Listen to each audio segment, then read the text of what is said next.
সেই কোনো মুহূর্তে তাকে উড়িয়ে নেওয়ার আমরা বলি আমার সত্যকে গুলি করে হত্যা করে পালাতে পারবে না।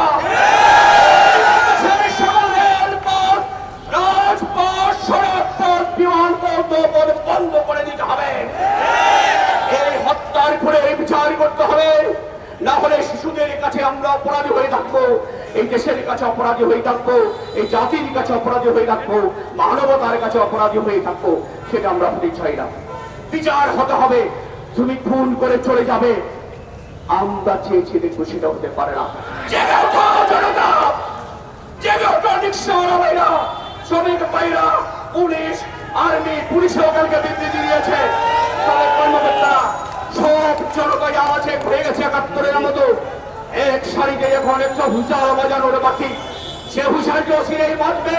হুঁশাও বাজানোর সাথে সাথে যে যেখানে আছেন, যার কাছে যা আছে তারই ইনশাআল্লাহ আমরা চাপিয়ে পড়ে আমাদের সন্তান হত্যার প্রতিশোধ নেব। অবস্থা কি সেটা আমরা সবাই জানি, সেখানে মানুষ সবাই জানে। আজকে ন্যায্য দাবিকে, আমাদের ন্যায্য দাবি কি ছিল? ছাত্রদের কোটা মেয়াদী সেই আন্দোলন, সেই দাবি কিন্তু আপনারা এক পর্যায়ে মেনেছেন, কিন্তু এতগুলো প্রাণ কেন চলে গেল? সেই বিচার, সেই